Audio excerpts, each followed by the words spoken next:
Okay, everybody, we're going to go ahead and get started. I just want to let everybody know that we are recording this so we can share it with everybody else afterwards. And the only house cleaning I want to go over, I would new room, new year, new venue. Thank you, everybody, for finding it. And we've got 49 people online attending as well. And the last thing I just want to share, and I'll hand the microphone over to these guys, is next month will actually be a social mixer instead of a regular conventional meeting like this. I got it up on the website last night, but it's a collaborative with ISC Squared, OWASP, Women in Cybersecurity, and ISSA.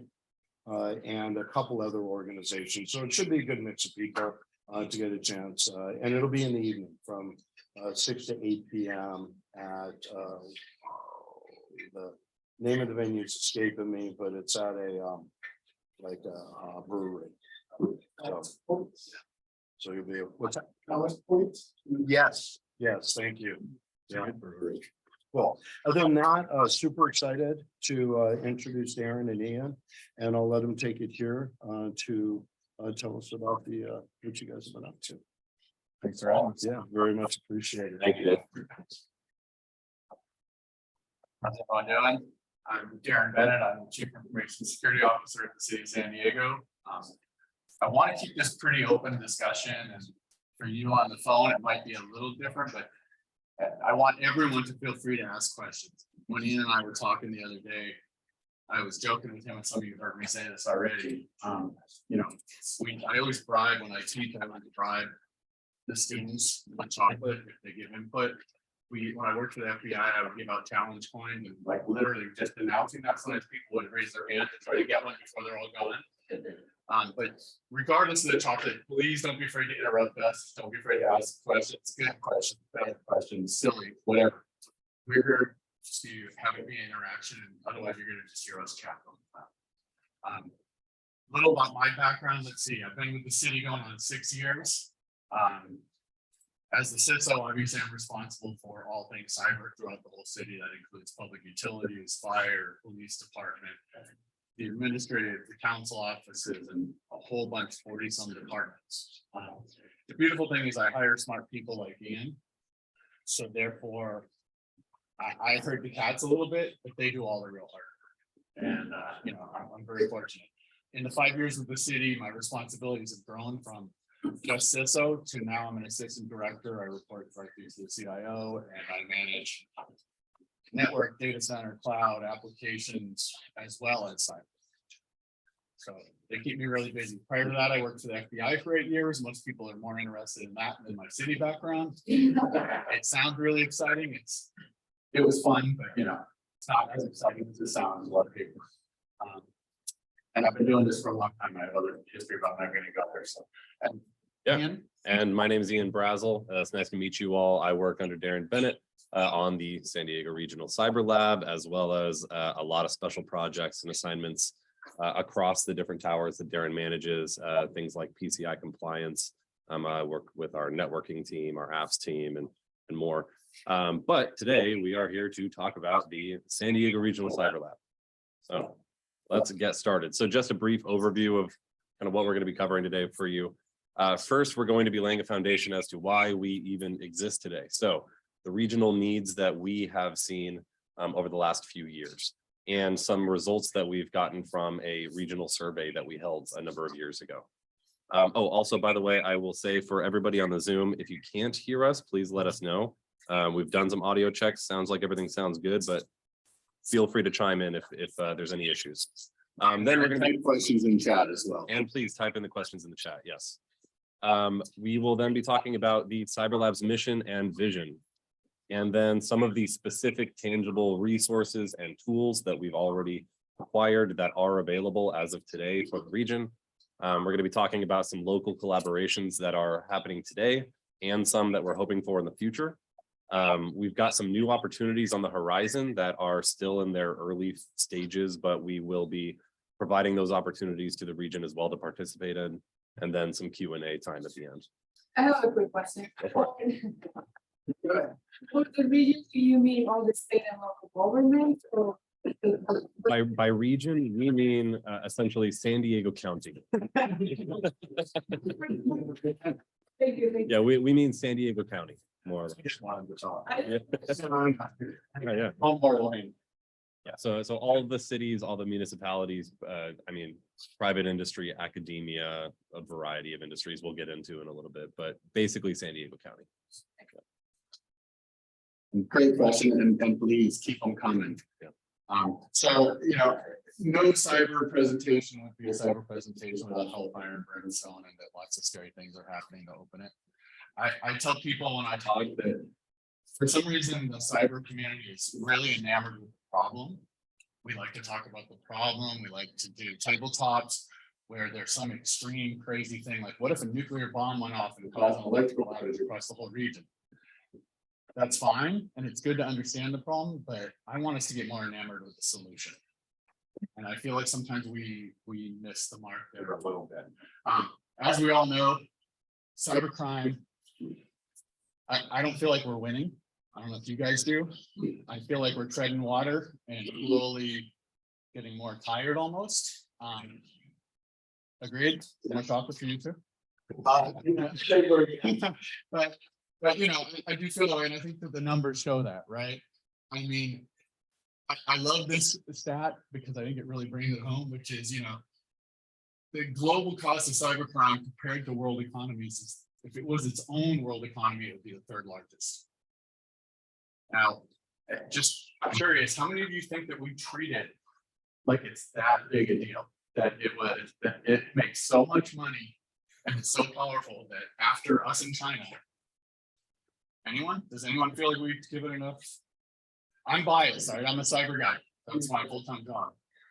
That's a BC, so yes. You think we do, or you think we don't? I think the security professionals, we do, or we try to. Yeah. But on the other side of the counter, the other side of the shelf, not as much. Yeah, and I think if we were presenting to a group of executives right now, purely the CIOs types, some of them would raise their hand and say comments like, well, what is our need? What are we protecting? And we still have to make money, and that's valid, but it's a hard part. I think maybe we don't imagine what the implication of that is how complex that economy is. Like there are a bunch of different players. Like, you don't have just a ransomware attack, but you have a supply chain of ransomware and different people do different things at different times. And if it gets too complex, they hand it off to another group. We don't, you know, I think that's where we fail to imagine the size and scope of it. I think so, and I think it's something that because of its very nature and the complexity of certain aspects, and frankly, I'm getting older. Computers are something that I've learned in high school, which is quite a while ago, and I was fairly young, but it's still a second language to me, whereas young people today, it's almost like their first language, right? They were raised with it, it comes a lot more natural. I think that our law enforcement community and even our technical community are trying to keep up. And I think it's scarier in some ways, you know, people understand the drug cartel and their crimes and are more eager to fight that. I mean, I think that personally, I see a lot more energy given towards that area, and actually it's not. It's more, cybercrime is more profitable than drug crime. Yeah. So, sorry. I was just gonna put more up on what you were saying. I think we were doing a good job of raising awareness, but we're trending to that place under like a global scale. Like you see more big companies actually putting like a budget now for like cybersecurity and stuff like that, but it's trending that way. And I think that's going to take a long time for actually to get full scale, right? Yeah, I agree. The budget, and that's what it comes down to. It's, you know, it's a balance, right? Business needs, and in my position, that's what I'm always telling counsel. If I can't show that there's a business need to protect something, if it's insecure, their argument is going to be like, well, it's insecure, and you know, it doesn't support our city. It doesn't support a real core business need. I'll just pass this around. You guys are responsibility.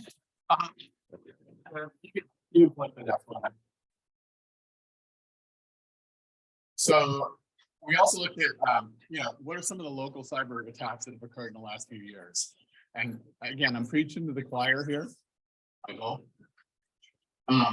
San Diego Unified, they've had a rough time of it. Is anyone from San Diego Unified in here? All right. And a lot of places have right now, but they've had a rough time of it. I think they just got hit again about in the last couple of months and had some ransomware stuff. To their defense, they are a student environment with lots of open connections, and lots of crazy going on, very hard to maintain. Scripts, UC San Diego, report. If you guys haven't heard Robert talk about that, he was the CISO at the time. We should talk about maybe having him come in and talk to this group. What I love about that one is he does what I think we need to do more of in the community, which is instead of going insular and being afraid to tell anyone what happened, he literally went around and talked about it in as much detail as he could without giving the adversary a firepower. And then, the other thing to consider is what events didn't make the news, what events weren't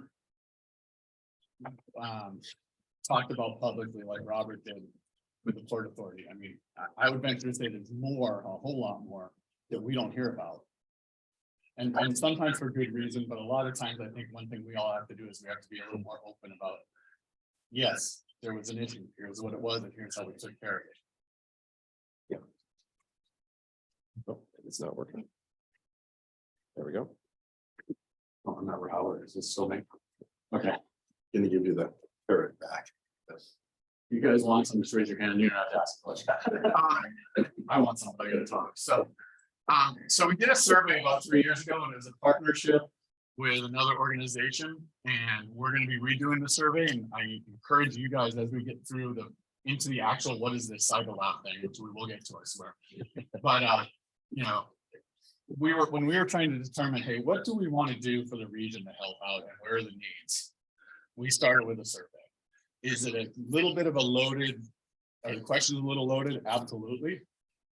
We wanted to go out for grant funding. We wanted to have an opportunity to show the Department of Homeland Security, hey, not only do we feel there's a need, but we've seen a need. So, but it was really interesting, even to me. I didn't expect to see quite the results we did. If you guys, you guys can read, but how many employees are dedicated to cybersecurity? This was over 100 organizations in our region, and 53% said 0. And then we expanded on that, said, well, wait a minute, do you have anyone that does it purple? And some of them said, yes, we have one person who's our network guy who happens to do cyber as well. If you're from a small organization, you probably resemble that remark. And it goes back to budget and needs and all that. That's really hard though. And again, I know a lot of organizations, even smaller ones, they have a dedicated security guard or security service. And they're taking that serious enough to put the money and effort into that. I'd like to see us as a region and as a community start to do that. But obviously, well, even though, the top 80-some% had one dedicated or that none.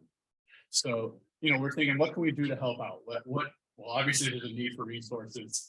A lot of the folks that are in that category really probably can't bring in additional bodies, even if they want to, just financially. So they need a way to reach out and a way to have advocates and someone to reach out to. And that's what one of the purposes of the cyber lab. And we'll go into that in more detail. There are a lot of caveats to that, and it's not as easy as it sounds, but anyway. And then do you conduct, this is just, hey, do you do regular security stuff? The basics, basic security hygiene, vulnerability assessments. Majority said for training, yes. But very close said no. And then when you look at the overall consistency, it's still more than half, which is a little surprising to me. And I've been doing this a long time.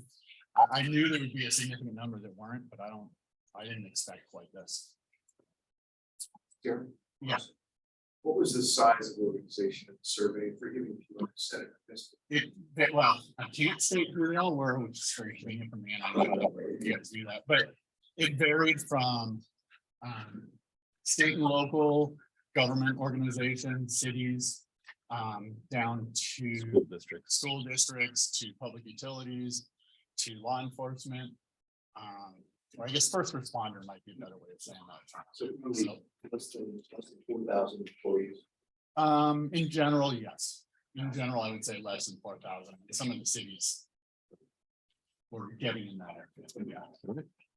So then we asked some follow-up questions that are, again, a little bit pointed, but on purpose. So we asked things like, if the region had a cyber center with free cyber ranges or tools, would you use it? Keyword here being free. As you can imagine, the vast majority said yes. We asked if there was a free or low cost, technical cyber response training available for their staff. Would they attend? Yes. Would they be interested in a secure library system where they can get templates, best practices, after action reports? These are organizations where maybe they don't even have a lot of policy, cybersecurity policy specifics in place. Maybe they need templates just for password policies, things like that. They've only got a few staff members. So yes, they were interested in that. And again, we got grant funding. So, you have to ask these pointed questions sometimes to show the direct need for some of this stuff. Where did these questions come from though? And that was from the community and from people that we knew and had met with in advance, saying, what are the areas that we feel like we might be lacking in the region? So from all that, where do we end up? Hey, we have opportunities to put in for some funding and resources. We have identified some definite needs. Let's create a mission and a plan, and let's see if we can pursue some funds and start to set something up. So the main descriptor that we usually use is the mission here. So we say to provide the greater San Diego region with a coordinated cybersecurity awareness through collaborative access to tools, intelligence, and a trained and capable workforce. It's very vague, it's very broad, but it does really get at what our mission is here. And through that, we have our vision of providing the region with timely sharing of unclassified information, analytic products, and products specific to cybersecurity professionals. Tangible things that they can get access to train their staff to utilize directly in their organizations. This is one of my favorite slides. I think that one of the questions that was asked was, can we participate, or how is this thing going to move forward? And we like to think that we did a decent job with that initial proposal when we found needs and put together. You'll see all the details of different things that we currently have available, and we have physical space. But we also I don't want this to be driven by Darren, by Ian, by the city of San Diego. I'm really proud that I was working for the city, that as someone who works for the city, we were able to go after the grant funding, but this is a regional asset. And it is not a thing that's directly affiliated with the city. In other words, the city doesn't own it or control it. Yes, we provide some space for the physical space, which is awesome. And yes, the executive team and the mayor's office support me like crazy on this because they see the value, but we want it to be a team effort. And to do that, we have two different committees. Some of you, if you're involved already, have probably seen emails. And if you're not, you'll see towards the end where you can send an email and say you'd like to be involved. But we're going to have two steering committees. And there's an executive and a technical. And anyone who knows me, I come from a highly technical background. I did malware analysis for the FBI. I taught forensics for the Bureau when I was there back east. I've been in the executive world now for a long time. And I love both. I love managing people. But I think the one thing that we kind of miss sometimes is we get so lost in that top level group and they make all the decisions that we forget what the technical folks are saying. And sometimes my peers get insulted when I say that. I think good leaders are really smart, and we recognize that we're only as good as our team and that we need to rely on smarter people, but we're being very intentional about that. And these two committees are going to determine where the lab goes moving forward. So after we tell you guys, here are the cool things we have, as the hands start raising and say, what about this and what about that? Want to guess what I'm going to do? That's a great idea. Let's add it and let's have you join the committee and help steer that. Because it needs to be based on the region's needs. I think I'm more than feedback to get. The working group is just the core group of us that before we had any of this to this maturity level, started things up and did the presentations for the grant fund. Yeah, and again, just to summarize, sort of who is our core audience that's listed here on the left. So we've got government agencies, academia, folks that work in any sort of critical infrastructure group in the San Diego region again, meaning primarily San Diego County and industry, private industry as well.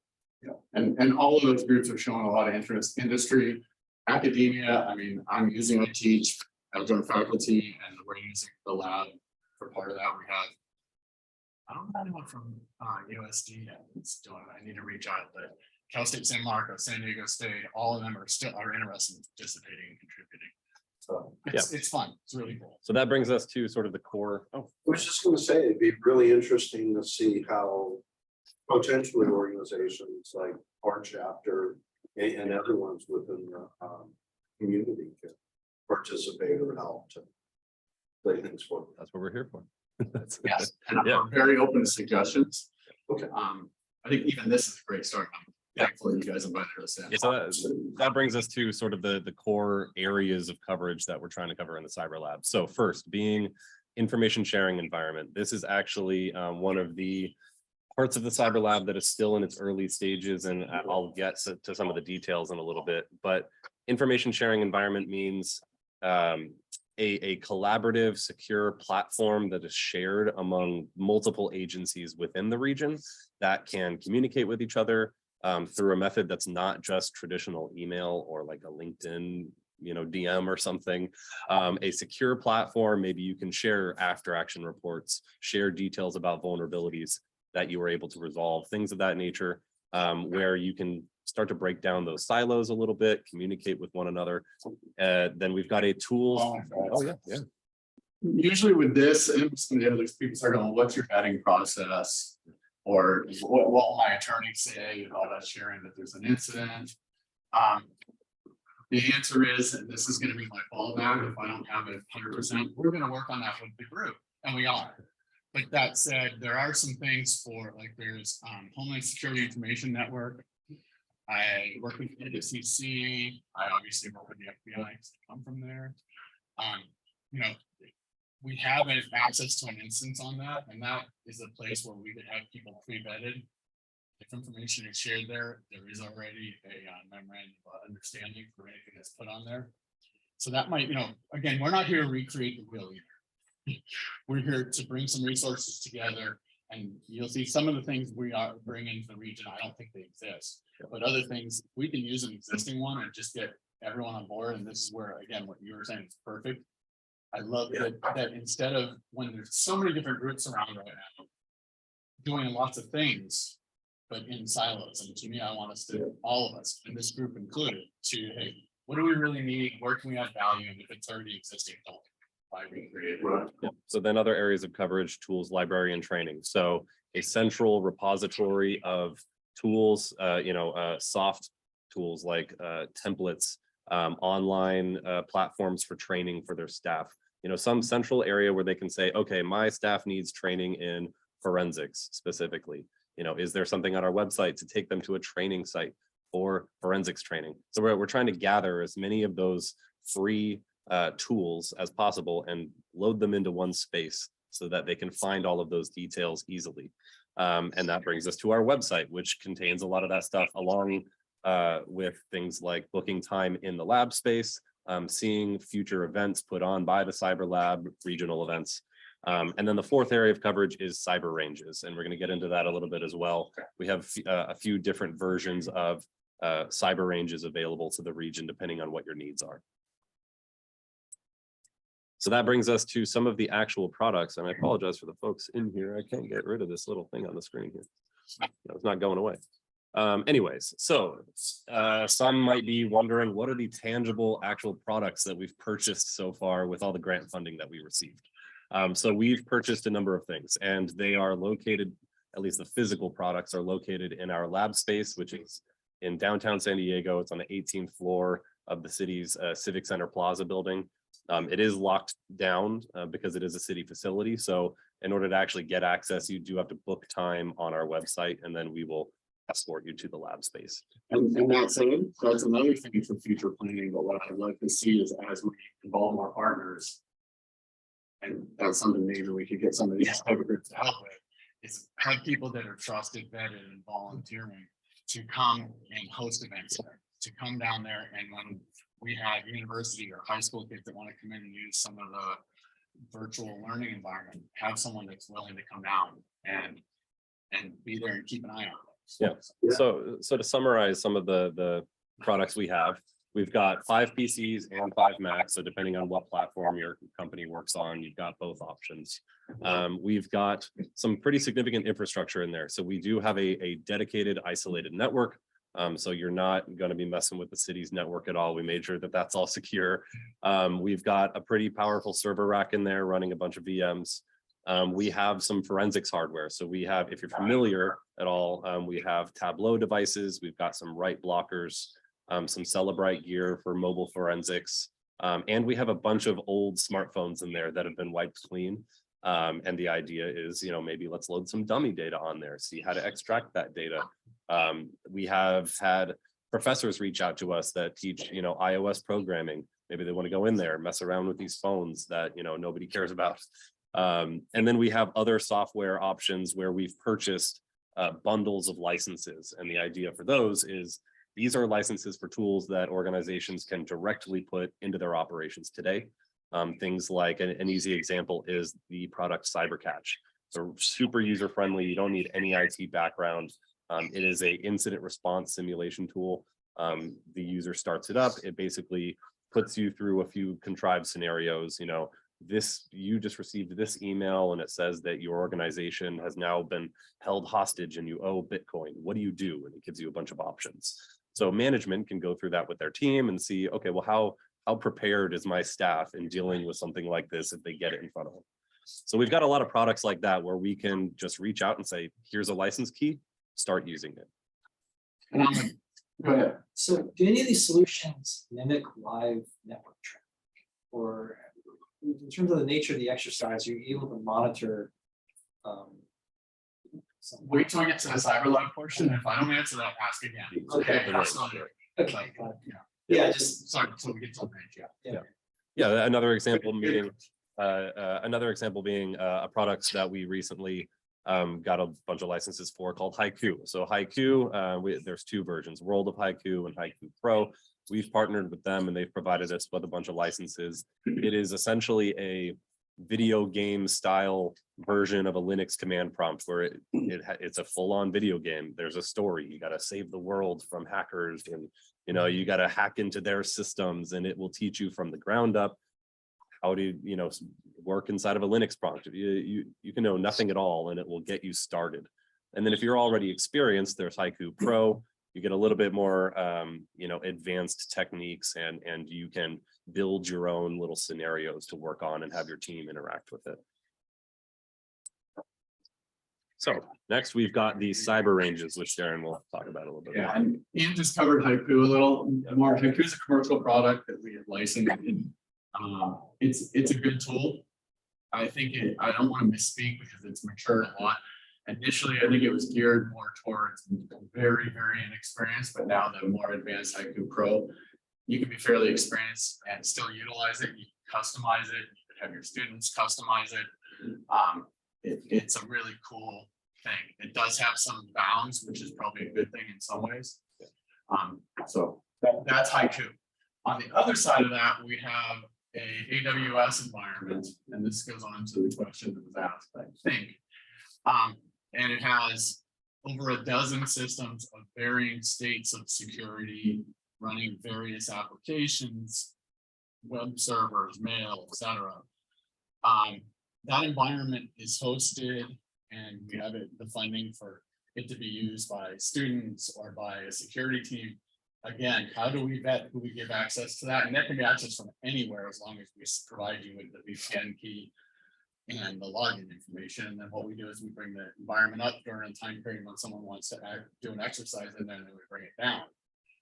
The nice thing is it's literally web enabled. So you open a web browser, you go to a URL, it asks you for a username and password, provided you have the VPN connection established, and boom, you're in the environment.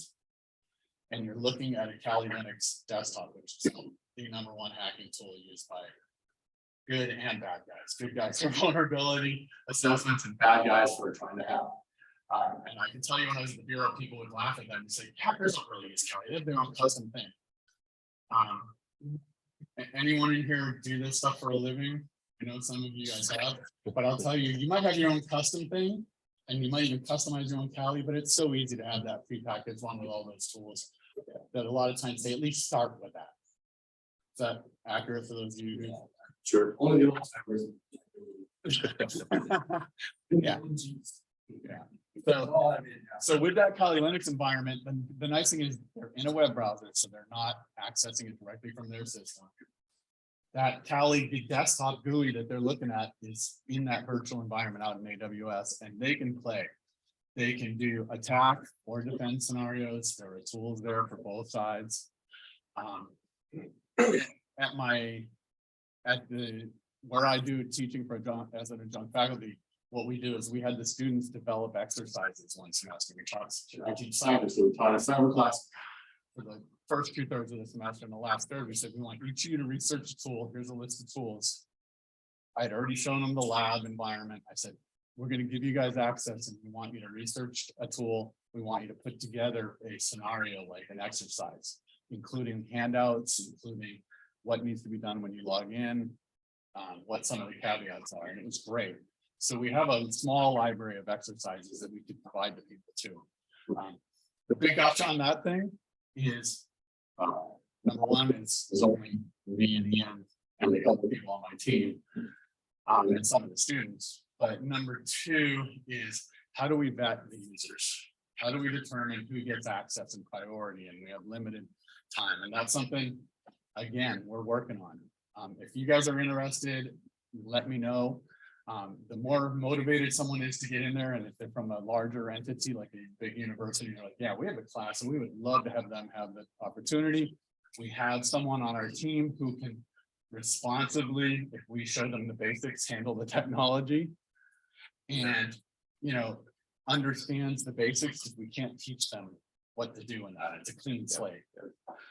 Then, so we're really, really excited by that. And that's something that we see getting more universities involved, having them develop more scenarios, and then just having a common pool for that. The other half of that being the physical space that we have. So we've got a server rack running in the lab space. We've got VMs running on those servers. Similar, idea.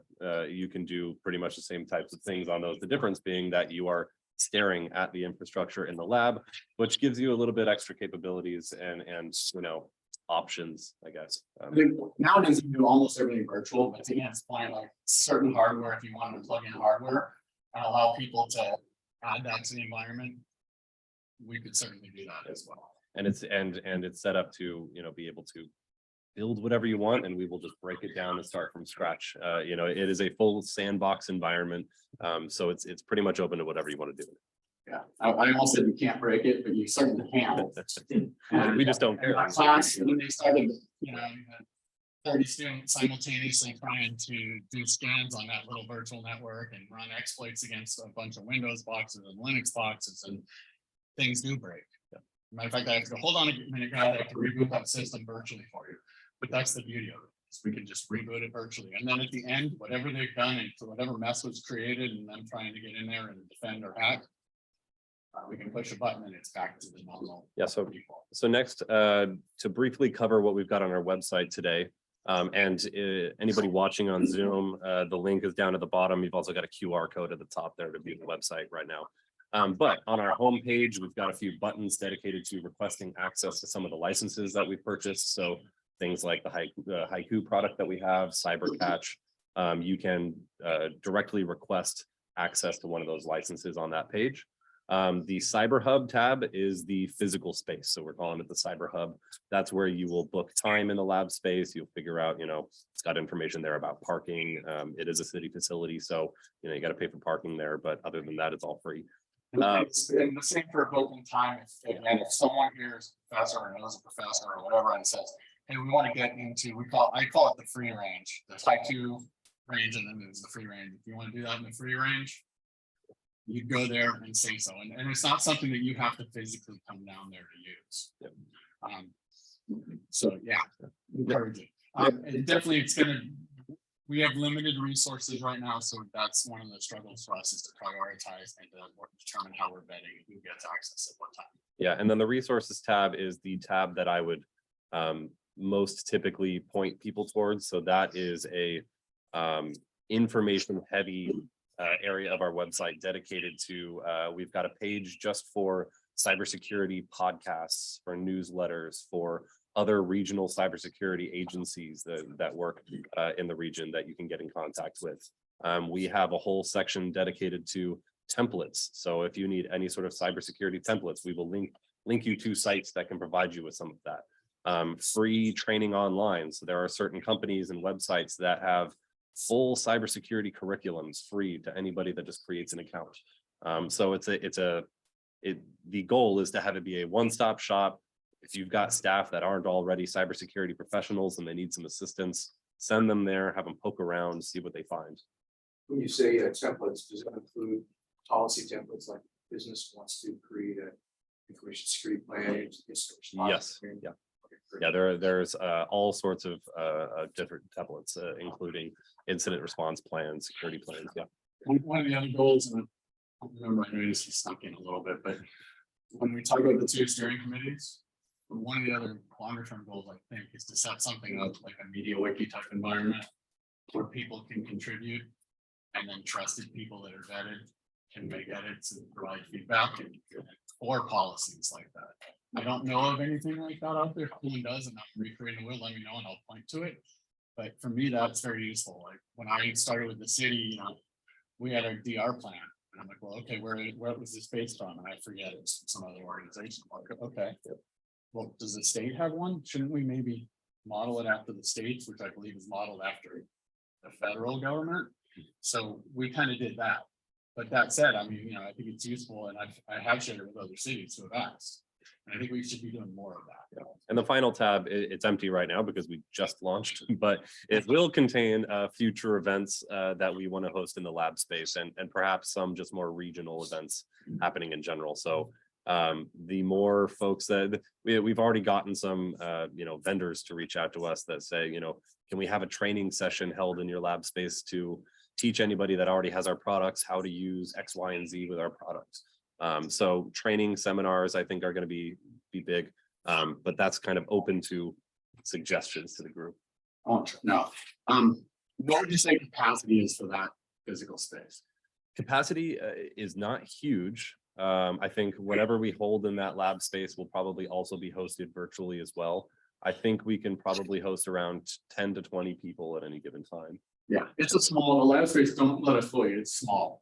It's packed with big resources, but it's meant for smaller groups of people to come in and do very focused training. The web enabled things are where, if we have another venue, we can pop up and use the free range anywhere. Yeah. We also do have some other resources that I haven't talked to you about, Ian, but throughout the city that possibly if we had a larger conference group that wanted to come in, I'd have to check, but we may be able to get venues available for that kind of thing. Definitely. So next brings us to what I mentioned briefly at the beginning. So this idea of a collaborative environment. This is still in its infancy. It's something that is still up in the air and really up to the determination of our committees to decide, if this is something we want to explore more and build out. Cal Poly reached out to us. They've got a program where they work with agencies to that they have their own sort of private funding available to work on projects for no cost to us. But they reached out and said, hey, do you have any projects that we could work on that we can then scale to other regions of the state or the country? And so we said, well, it sounds like there might be some sort of need for a collaborative platform where we can break down some silos, have different organizations working with each other that's not just through email. And so they said, well, why don't we have a workshop? Invite all of the folks within your committees to join for an in-person workshop. We all get together, we all brainstorm. What are our needs today? Is this something that addresses your needs? And we can work together, figure out if this is something that is a regional need, and then they will help build it for us for no cost to anybody. So that is what we are exploring. The survey that we do have, and we'll provide another QR code at the end. The regional survey that we have has a button as part of one of the questions to say, are you interested in participating in this workshop? If you check that button and fill out your email on that survey, we will get in contact with you and we'll start coordinating when to all meet for this workshop. So I know this is a lot on one slide. We try to cram it all together. But these are some of the key areas that we feel will benefit the most from the Cyber Lab. So first, starting with academia. These students can get hands-on experience with real cyber forensics tools.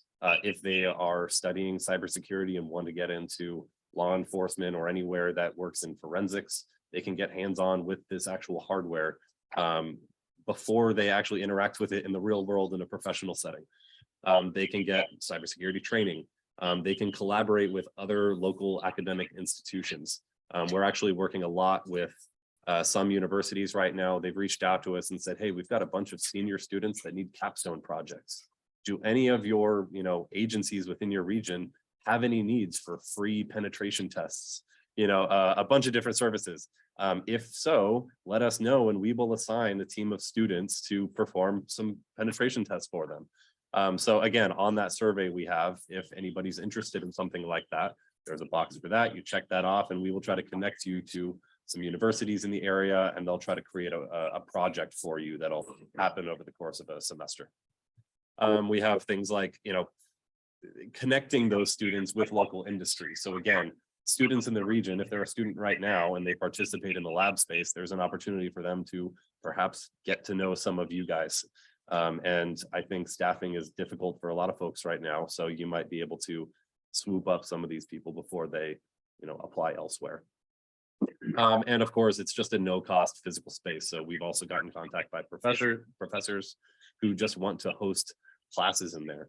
Again, we have a gentleman who's teaching iOS programming. He said, well, can I just take a bunch of my students into the lab space and mess around on your phones and teach a class in there? I said, yeah, sure, no worries. And in that case, when we were saying 10 people, that's 10 people sitting at workstations, and you could probably arguably do 20. If you want to double up 30, if you don't, but it gets tight. To bring a class in for an excuse for an offsite to be able to see some tools, you can pack them in there. I don't know what capacity is for that round, but it's there. You can get a decent sized number of people in. You could put up a projector on one of the walls and you could do active things on there. Yeah. And then for the private sector, as you can imagine, it's things like cybersecurity templates, training resources for their staff.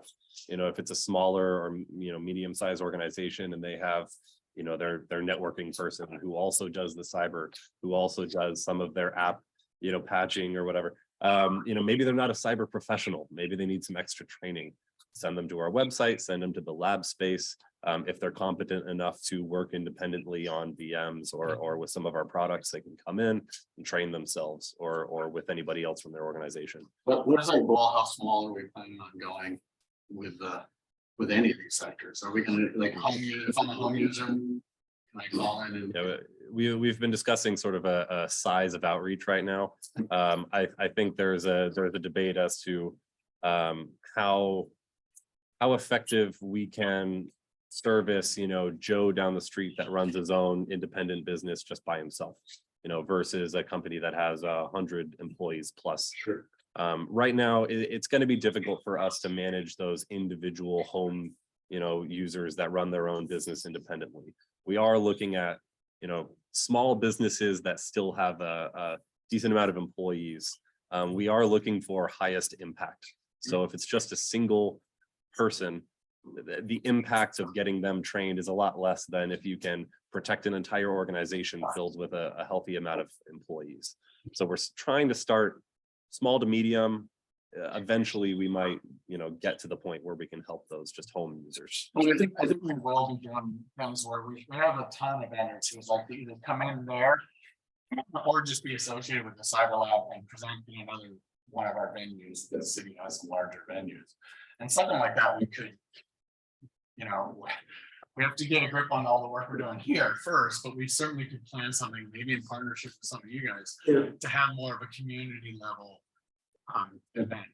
It's just there's only so many cycles in our and last but not least, the public sector, as you can imagine. I mean, I was just gonna say, you totally have my brain rolling on, ideas and maybe even through the chapter for small businesses like that, maybe we could collaborate, do something online. Yeah. To help plan forward and invite them in and ultimately have a larger audience for it. Yeah. Well, and we see here, I mean, I don't know how many people in the room total, but there's more online than there are here, and that things have really shifted. One of the few positives that has come out of COVID is people are able to do remote more. I think that's a positive. I don't know. Yep.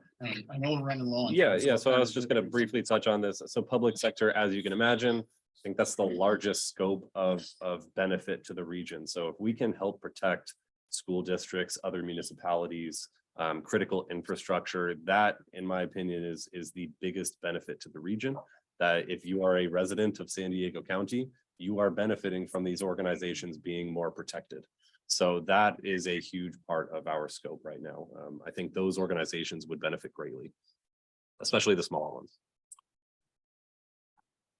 And that's it. Oh, we did. So thank you for listening to us for a little bit here. We do have some time for Q&A. And you know what, I think Yeah, if you want to see if there are any questions. I'm going to go back. Anybody online right now, we do have the survey QR code here. So feel free to take a photo of that. I encourage you guys, please do the survey.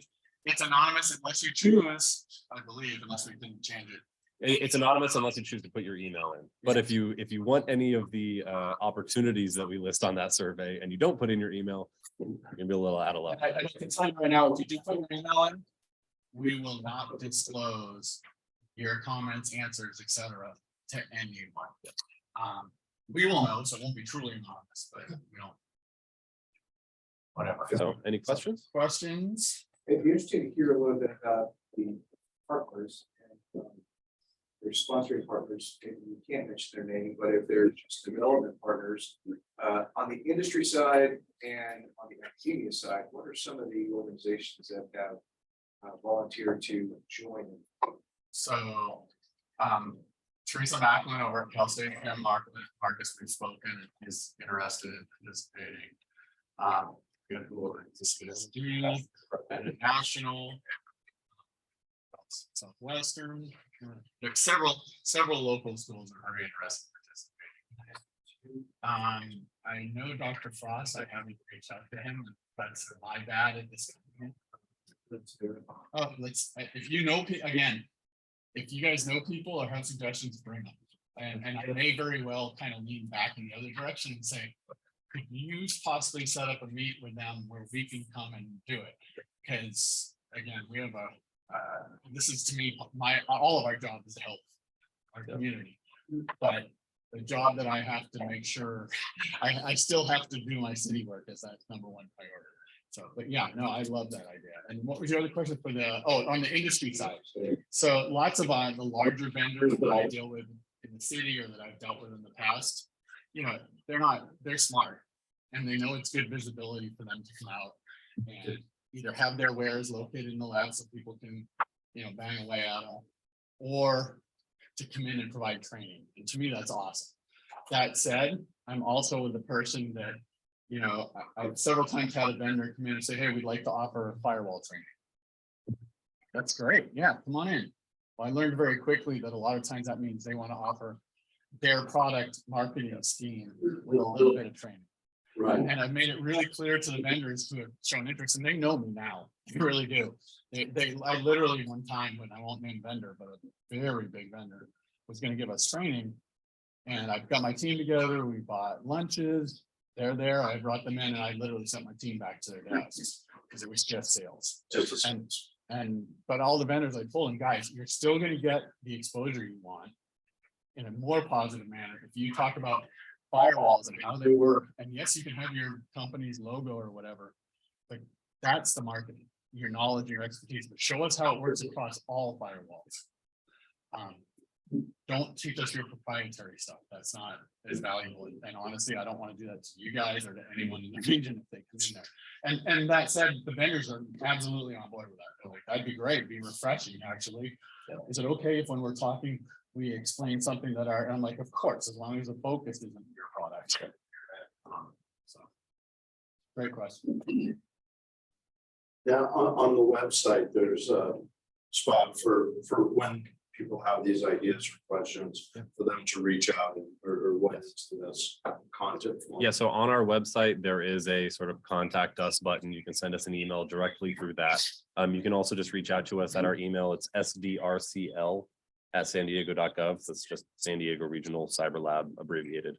And that is sandiego.gov, not .com. We do have a question in the chat from Matt Stamper here. How do we know the QR code has not been weaponized? You don't, but it hasn't. Matt, if you were the only one accessing it, I would have for sure weaponized it. And I do know Matt. I don't know how many of you guys know Matt Stamper. Everyone knows Matt. What do you guys think? Should I create a custom one for him? Yeah. Yeah, it's a unanimous Matt. I'll write myself up. Yeah. Just tell them to click on Yeah, like, don't question things. Yeah. Cyber's not about questioning things. Yeah. Any other questions? I don't have a question, but just out of your expertise and where you're at in your career, this survey results based on 2020, how much do you think this survey has shifted since the pandemic? This is 2020, and I'm pretty sure it accelerated some of the cyber. I think two things have happened. I think that there's been enough badness that things continue to, people get more paranoid and start to invest. I think also once people that participate in the survey, the thing I liked about the survey is we geared it towards IT management. And that can mean a whole bunch of things depending on the size of the organization and you know, but what was fun about this is the people who replied, some of them were the people down in the trenches, as they say, and some were the very high executive. And I think it's fun because I think that gave us a little more balanced. And with any survey, you know, what is it, lies, bad lies, and statistics, or whatever it is, you know, it's just a rough idea. To answer your question, I think that I don't know that things have changed as much as we'd like to think, but I think that in the new one, when we do it, I hope and pray that people are really honest, more like the guys in the trenches tend to be, and not worried about perception of everyone else. Because again, it has value for all of us. We can all use this as information to, if it's true, and even if it's improved, that's great. We'll use that as information to say, hey, things have improved, but there's still some needs. Yeah. My only concern would be, I did hear reports, I won't say where, but certain organizations, again, we just talked in the report, we did break down by sector, but I mean, they're large sectors and you don't see that part up here, but someone in one of those sectors said, did we answer this? Well, yeah. Why?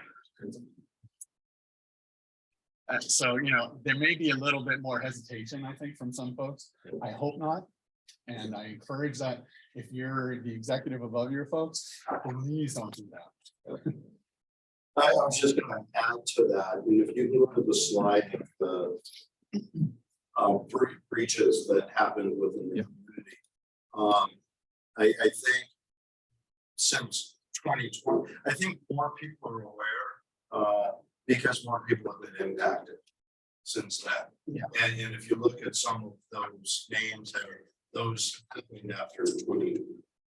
Yeah, and I think the biggest thing too is, I mean, we need to be advocates for each other. Yeah. And we need the awareness, and there's that fine balancing act between, you know, I mean, I speak to counsel, okay, and most of the time, if I'm talking about anything significant on the cyber side, it's in closed session. And then there's people in the public who go, well, wait a minute, we're your taxpayers, this is our city, we need to know everything. Do you really want me to tell everything in an open environment where the bad guys can know that, you know, is there any perfect organization out there? Does anyone in here want to claim that there is? Because if you do, then I'll stop. But, you know, we're constantly working to improve our systems in the city. Sure. And I'm proud to say that. I'm very much honest with everyone. But, you know, there's a balancing act, and same thing with this kind of thing. And that's why it's so important to me that we don't need to go into ad nauseum detail who reported and et cetera. And we have to protect that. But we do need that information. And same thing with I'm doing my reporting. I mean, I'm going to do an all hands meeting where I'm going to share some of the outcome from a vulnerability assessment we had. I'm not going to go all the way down to the granular level, but I'm going to keep it high level and say, here are some things that we're working on. Right. Did you have something? Just obviously. I misspell a slide, I'm that. Did I? 2 by 2. this regional cyber center, which will free is the next one. Oh, this one. Yeah. See now and why. Yeah. It's not really important. Just kind of like, you know, if you have this free resource, was there any elaboration on that, or was it just the person who's always clicking no? My guess might be a capacity issue. It's just we don't have the time to deal with another organization, you know, or send our staff to another location to get training. I suspect it's something along those lines. It's like we're just too busy. We don't have the capacity. Resource constraint. That's my guess. You're such an optimist. Yeah. Or they're just I would say no, but I think what's interesting is that if you look at the number of yeses, a lot less people will actually take advantage of it Yeah. than answered yes. So it is interesting. And what are those barriers and blockers going to be? I think it's always tough to get something like this off the ground. You know, any sort of even if you start something like ISACA or any sort of group like this, when you're starting it at the beginning, a lot of people are going to show interest and a lot less people are actually going to show up. It's just the nature of that type of thing. So it's difficult. And surveys are especially problematic. And your point is correct, which is, you know, why would they check no? I don't know. Yeah. Honestly, I agree. It's a very loaded question, which works really well when we're going after grant funding, Yeah. right? I was just saying about the credibility thing. Sometimes you see something that's free and you think, oh, well, nothing that's good is free. Yep. I kind of pass through a lot of stuff like that sometimes, but I guess kind of having the backing with some of the other organizations lends credibility. And you know, I don't know if I emphasized it earlier, but in terms of where we are within the timeline of this project and this product, you know, that we spent the last basically year and a half or really year spending the grant money that we got.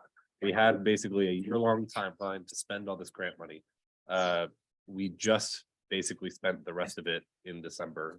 We're sort of spending the last few pennies, but that in and of itself is like a full-time job. Spending state money is not easy, as you might imagine. I mean, we're still working out some details for some pretty big purchases, but one of the products that we're purchasing, I started last March, and I'm still jumping through state hoops to get the money spent. And I could not have done this without you getting my right hand man. It's You guys ring on, and that part of it is just, it's challenging, but it's important. Real quick, because I know we're over Yeah. time. Can you flip to the last slide? I just want to thank everyone. Thank you guys for inviting us out. Thank you, guys. Yeah. Please do the survey, please participate. If you don't have a lot of cycles, that's okay, but if you have any, or if you have someone on your team you want to throw at it, please reach out to Ian and myself. Our emails are on, oh, maybe it's up one now. They're right here, at the base of the slide, we'll leave that up here, but thank you guys. Do you have anything else? Yeah, thank you. before I give them an out? I think yep, thank you. I was just gonna say, ultimately, this project, I think, will ultimately succeed if the region sees, you know, the positives of it and participates. We are doing our best to get it off the ground. And we are operating with the mentality of if you build it, they will come. And we are remaining optimistic about that. It's really up to the region to decide whether or not this is something they need and want. And if it is, then we are looking for partners to have a intimate relationship with us to help put on programs themselves and lift this up. So that's where you all come in. Yeah, and I'll follow up and share any of the professors that local that they can think of, and we'll just continue to play it forward in any way that we can help support the initiative. Thanks, everyone. Thank you. Thanks, guys. You're not saying anything sarcastic online. Yeah, we've got Patricia. Thanks for checking us out on YouTube. They checked out some of the news coverage.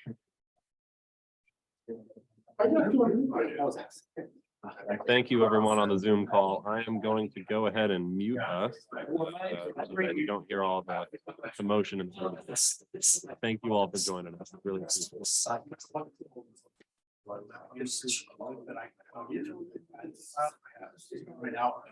it.